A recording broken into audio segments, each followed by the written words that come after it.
আজকে আপনাদের সাথে শেয়ার করব আমাদের ভর্তা ভাতের রেসিপি। আর আমরা কিভাবে মাঝে মাঝে ভর্তা করে খাই সেটা আজকে আপনাদের সাথে শেয়ার করব।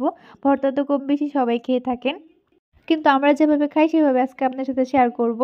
তো এখানে কিন্তু আলু ভর্তা, বেগুন আর সিম ভর্তা, ডিম ভর্তা রয়েছে।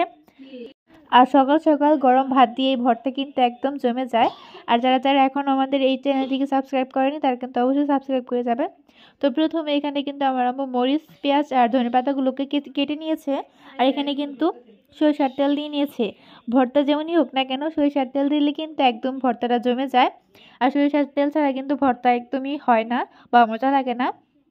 তাই আম্মু এখানে সরিষার তেল নিয়েছে। আর প্রথমত কিন্তু এখানে এই মরিচগুলোকে খুব ভালোভাবে একটু ডলে নিচ্ছে। এই মরিচগুলো কিন্তু সিদ্ধ করা মরিচ রয়েছে এখানে, আপনারা চাইলে কিন্তু শুকনো মরিচের সাহায্যে এগুলো করতে পারেন। আর ভর্তা, আলু ভর্তার সাথে কিন্তু শুকনো মরিচটাই বেশি মজা লাগে আমার কাছে। আবার অনেকের আছে যে আলু ভর্তার সাথে কাঁচা মরিচের বেশি মজা লাগে। তো আমার কাছে সে যে শুকনো মরিচটা রয়েছে সেটাই বেশি মজা লাগে। তো এখানে কিন্তু আমার আম্মু পেঁয়াজটাকে খুব ভালোভাবে মাখিয়ে নিচ্ছে হাতের সাহায্যে। আর এরপরে কিন্তু এখানে আমার আম্মু আরও 2টা মরিচ দিয়ে দিল। আর যদি ভর্তার মধ্যে পেঁয়াজ আর মরিচের মিশ্রণটা যদি একটু কম বেশি বা ভালো সমান থাকে তাহলে কিন্তু ভর্তাটা একদম মজা হয়। আর এখানে দেখতে পাচ্ছেন আমার আম্মু কিন্তু সকল উপকরণগুলোকে খুব ভালোভাবে মাখিয়ে নিচ্ছে। এই ভর্তার মধ্যে কিন্তু সব উপকরণগুলোকে খুব ভালোভাবে যত মাখাতে পারবেন তত ভালো। আর আমার কাছে সবচেয়ে বেশি ভালো লাগে হচ্ছে আলু ভর্তা আর টমেটো ভর্তা আর বেগুন ভর্তা, এই তিনটাই। আর ডিম ভর্তা, মানে বলতে গেলে সব ভর্তাই আমার কাছে অনেক ভালো লাগে। একটা বলতে গেলে অন্যটা ভুলে যাবে, একটা বলতে গেলে অন্যটা, মানে এরকম করে যতগুলো ভর্তা রয়েছে ততগুলোই কম বেশি আমার কাছে বেশি ভালো লাগে। তো এখানে দেখতে পাচ্ছেন আমার আম্মু কিন্তু পেঁয়াজটাকে খুব ভালোভাবে মাখিয়ে নিয়েছে। আর আপনারা যতটা পারবেন পেঁয়াজটাকে লবণের সাহায্যে খুব ভালোভাবে মাখিয়ে নিয়ে রেখে দিবেন এক সাইডে। সেই পেঁয়াজের মিশ্রণটা দিয়েই কিন্তু আপনারা সকল ভর্তা করতে পারবেন। এটা করলে কিন্তু আপনাদের সময়টাও বেঁচে যাবে এবং কাজটাও কিন্তু অনেকটা সহজ হবে। তাই আমার আম্মু প্রায় এই কাজটা করে রাখে।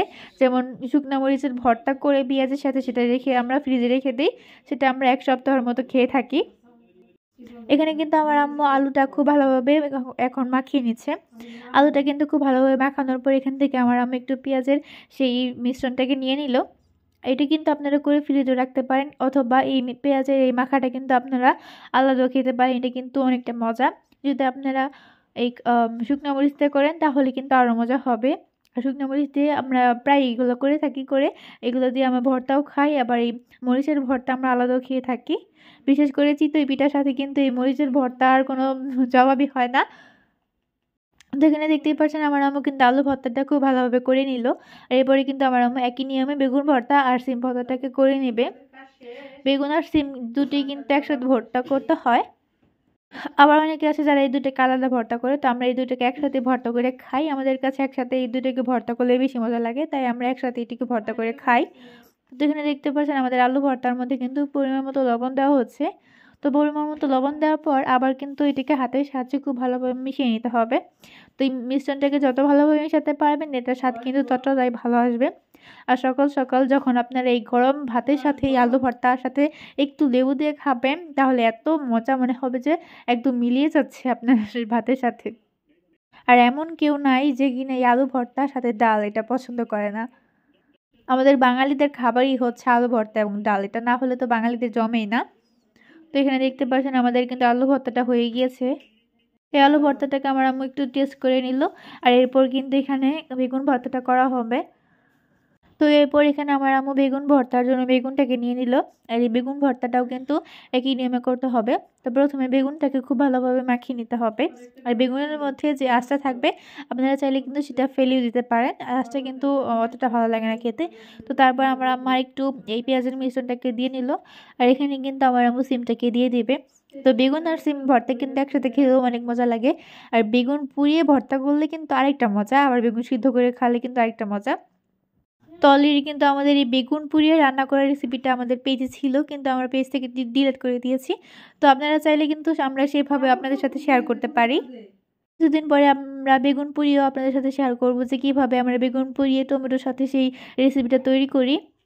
তো দেখতে হলে কিন্তু আমাদের চ্যানেলটিকে অবশ্যই ফলো করে রাখতে হবে যাতে আমাদের নতুন ভিডিও আপনাদের সাথে শেয়ার করতে পারি। তো দেখতেই পাচ্ছেন আমার আম্মু কিন্তু এখানে বেগুনটাকে খুব ভালোভাবে মিশিয়ে নিয়েছে। আর একই পদ্ধতিতে কিন্তু এখানে সামান্য পরিমাণে লবণ দিতে হবে, লবণ দিয়ে কিন্তু এগুলোকে মাখিয়ে নিতে হবে। তো আমার আম্মু এখানে লবণটা দিয়ে দিল। লবণটা দিয়ে দেওয়ার পর এটাকে খুব ভালোভাবে মিশিয়ে নিচ্ছে।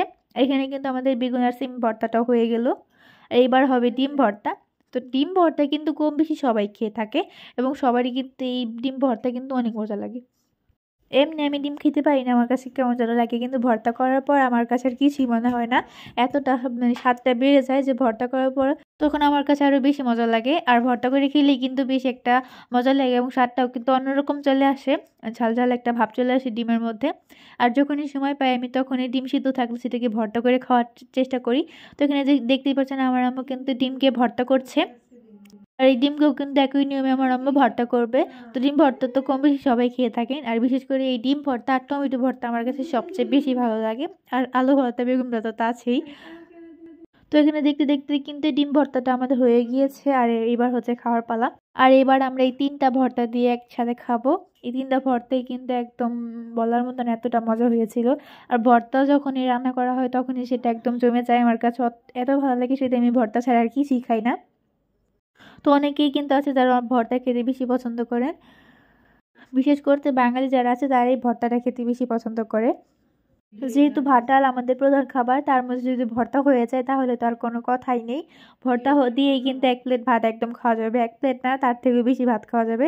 তো এখানে দেখতেই পাচ্ছেন আমরা কিন্তু অলরেডি ভাত নিয়ে এসে পড়েছি খাওয়ার জন্য। আর দেখতেই পাচ্ছেন আজকে ভর্তা হয়েছে বলে আমরা কত ভাত নিয়েছি আর ভাত খাওয়ার জন্য। আর আমাদের আজকের এই ভিডিওটি ভালো লাগলে কিন্তু অবশ্যই লাইক কমেন্ট শেয়ার করতে একদমই ভুলবেন না। আর যারা যারা আমাদের পেজটিকে এখনও ফলো করে দিয়ে জানে তারা কিন্তু অবশ্যই ফলো করে দিয়ে যাবেন। আর আমাদের ইউটিউব থেকে দেখলে অবশ্যই চ্যানেলটিকে সাবস্ক্রাইব করবেন, কারণ সামনে আমরা নতুন নতুন ভিডিও আপলোড করব, সেগুলো আপনাদের সাথে শেয়ার করতে। এই হলে কিন্তু অবশ্যই আমাদের এই পেজটিকে ফলো কিংবা সাবস্ক্রাইব করতে হবে। তো যারা সম্পূর্ণ ভিডিওটি দেখেছেন তাদেরকে অসংখ্য ধন্যবাদ।